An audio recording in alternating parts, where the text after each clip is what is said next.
વલસાડના તિથલ રોડ પરના એટીએમમાં રૂપિયા ઉપાડવા મદદ કરવાના બહાને ગઠિયાઓએ કાર્ડ બદલીને 4.7 લાખ રૂપિયાનો ચૂનો ચોપડ્યો, જે ઘટનાના સીસીટીવી સામે આવ્યા। તારીખ 27 ડિસેમ્બર શુક્રવારના રોજ 1 કલાકે મળેલા સીસીટીવીની માહિતી અનુસાર વલસાડના ઊંટડીના સુથાર ફળિયામાં રહેતા 46 વર્ષીય ઉર્મિલાબેન રમેશભાઈ પટેલ પરિવાર સાથે રહે છે। તેમના પતિ રમેશભાઈ પટેલ ઘણા સમયથી દુબઈમાં નોકરી કરે છે। ઓક્ટોબર માસમાં રમેશભાઈ 1 માસ માટે વલસાડ આવ્યા હતા।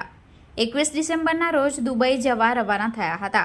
19મી નવેમ્બરના રોજ વલસાડના તિથલ રોડ ખાતે આવેલા BOBના એટીએમમાં રૂપિયા 20,000 તેમની પત્ની ઉર્મિલાબેન એકાઉન્ટમાંથી ઉપાડવા આવ્યા હતા, જે દરમિયાન અજાણ્યા ઈસમોએ તેમને એટીએમમાંથી રૂપિયા ઉપાડવા મદદ કરવાના બહાને એટીએમનો પાસવર્ડ મેળવ્યો હતો।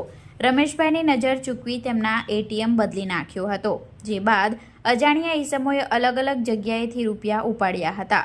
કુલ 4.7 લાખ રૂપિયા ઉપાડી લીધા હતા।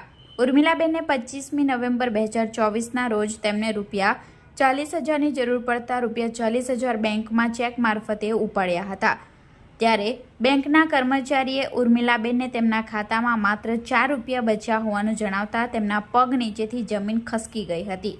બેંકમાં ચેક કરતા અલગ અલગ ટ્રાન્ઝેક્શન વડે કુલ 4.7 લાખ રૂપિયા ઉપાડી લીધા હોવાનું ધ્યાને આવ્યું હતું। ઘટના અંગે ઉર્મિલાબેન પટેલે અજાણ્યા 3 ઈસમો વિરુદ્ધ સિટી પોલીસ મથકે ફરિયાદ નોંધાવી છે। વલસાડ સિટી પોલીસે ફરિયાદ નોંધી બેંકના એટીએમના ફૂટેજ અને ટ્રાન્ઝેક્શન હિસ્ટ્રી મેળવી આરોપીઓને ઝડપી પાડવા માટે ચક્રો ગતિમાન કર્યા છે। આ બનેલી સમગ્ર ઘટનાના સીસીટીવી સામે આવ્યા છે।